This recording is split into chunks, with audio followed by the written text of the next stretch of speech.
Haleluya. Puji Tuhan, selamat pagi, salam sejahtera di dalam kasih Tuhan kita Yesus Kristus. Kita patut bersyukur kepada Tuhan untuk segala anugerah Tuhan yang kita nikmati sampai pagi hari ini. Pagi yang baik ini mari kita menyediakan hati dan diri kita untuk bersama-sama mendengarkan firman Tuhan. Kita berdoa. Bapa di dalam surga, terima kasih.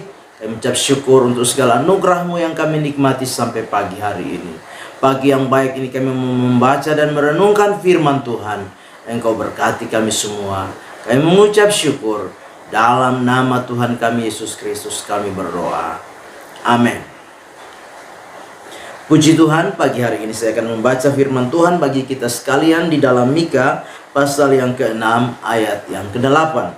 Mika 6 ayat yang ke-8, demikian firman Tuhan. Hai manusia, telah diberitahukan kepadamu apa yang baik dan apa yang dituntut Tuhan daripadamu, selain berlaku adil, mencintai kesetiaan, dan hidup dengan rendah hati di hadapan Allahmu.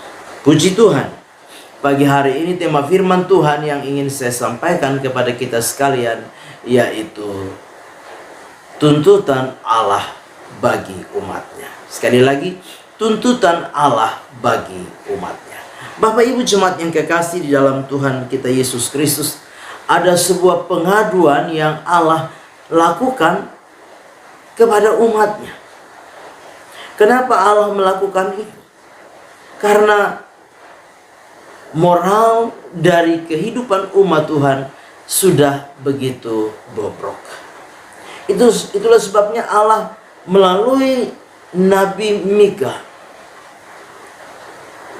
Allah memakai Nabi Mika untuk menyampaikan pengaduan Tuhan kepada umatnya. Bahkan kalau kita memperhatikan di dalam ayat yang ke-8 secara khusus tadi, Tuhan tidak saja menyampaikan pengaduannya kepada umatnya lewat Nabi Mika, tetapi Tuhan juga menyampaikan tuntutannya kepada umatnya. Dan lewat firman Tuhan pagi hari ini ada 3 hal yang kita perhatikan bersama-sama sebagai tuntutan Tuhan yang harus dilakukan sebagai sesuatu yang baik oleh umat Tuhan. Ya.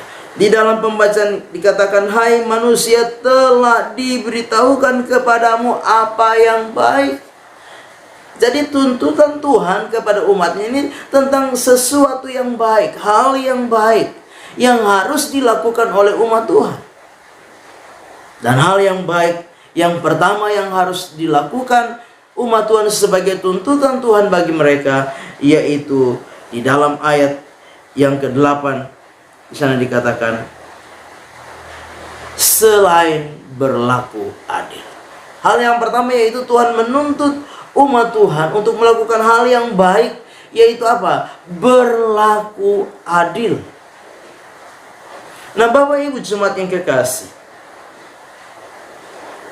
kita perlu menyadari bahwa ketidakadilan kadangkala menimbulkan persoalan. Ketidakadilan kadangkala menimbulkan kesengsaraan. Ketidakadilan kadangkala menimbulkan penderitaan. Dan hal itu yang terjadi di tengah-tengah umat Tuhan. Firman Tuhan berkata bahwa hukum sudah apa? Terbalik. Tidak ada lagi keadilan di tengah-tengah umat Tuhan.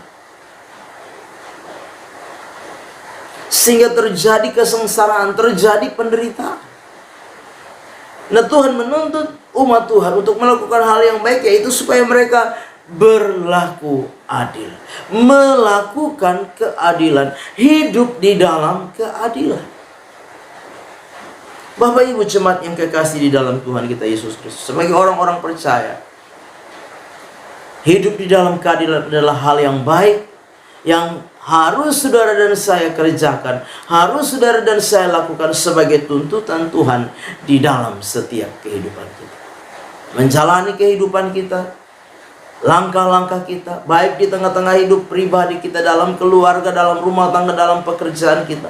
Mari kita belajar menjadi pribadi-pribadi yang berlaku adil di dalam hidup ini, melakukan keadilan di dalam kehidupan kita.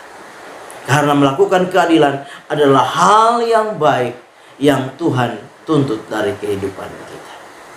Yang kedua, hal yang baik yang kedua yang Tuhan tuntut di dalam kehidupan umatnya, yaitu mencintai kesetiaan.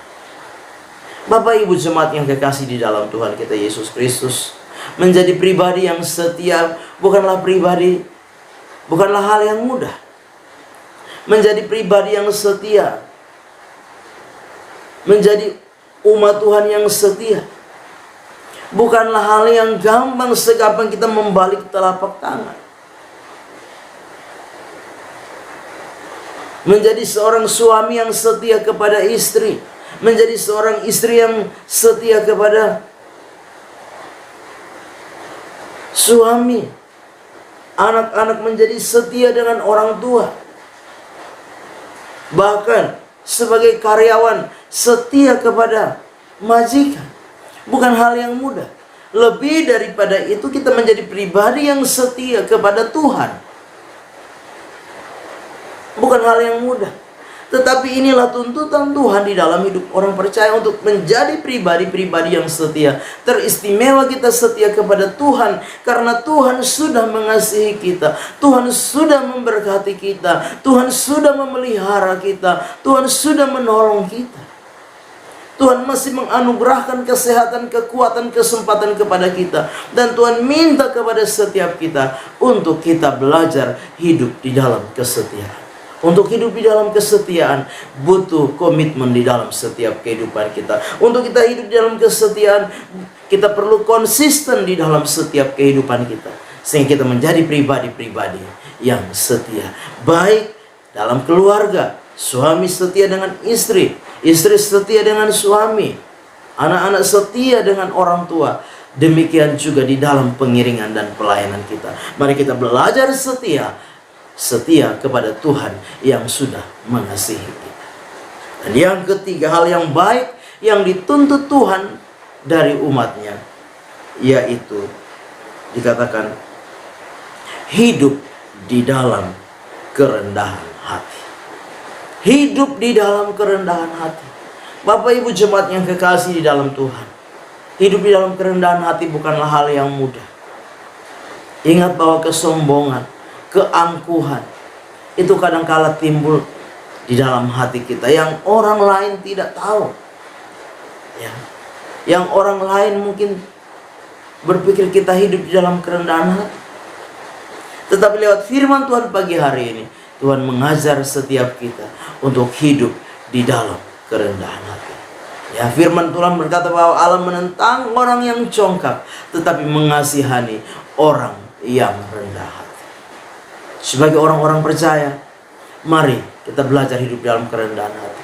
Teladan yang perlu menjadi acuan kita di dalam kita hidup dalam kerendahan hati, yaitu Yesus sendiri. Yesus yang adalah pribadi Allah. Firman Allah berkata, ya, bahwa Dia tidak mempertahankan kesetaraannya sebagai Allah, tapi Dia mengosongkan dirinya menjadi seorang hamba, menjadi seorang manusia. Bahkan di dalam kerendahan hati, Dia taat sampai mati di atas kayu salib. Itu sebabnya sebagai orang-orang percaya, mari kita belajar hidup dalam kerendahan hati. Dalam kita menjalani kehidupan ini, mungkin kita menjadi pribadi yang sudah sukses, pribadi yang berhasil, kita menjadi orang-orang yang hebat secara kacamata dunia. Tapi mari lewat firman Tuhan kita mau belajar hidup di dalam kerendahan hati. 3 hal baik yang Tuhan tuntut dari kehidupan kita. Yang pertama, yaitu hiduplah di dalam keadilan, berlaku adil. Yang kedua, hidup di dalam kesetiaan. Dan yang ketiga, hiduplah di dalam kerendahan hati. Amin. Kita berdoa. Bapa di dalam surga, terima kasih untuk firman Tuhan yang sudah kami dengar pagi hari ini.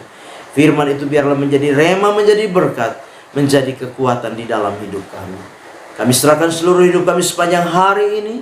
Tuhan, pelihara kami, jaga kami. Bahkan Tuhan, Engkau memberkati setiap kehidupan pribadi kami, keluarga kami, rumah tangga, pekerjaan kami. Berkati iman, kasih dan pengharapan kami senantiasa, sehingga semakin hari hidup kami senantiasa menyenangkan dan memuliakan nama Tuhan. Kami serahkan seluruh hidup kami dalam tangan Tuhan di panjang hari ini, dari pagi, siang, sampai malam hari. Mengucap syukur dalam nama Tuhan kami Yesus Kristus kami berdoa. Amin. Selamat pagi, Tuhan Yesus memberkati.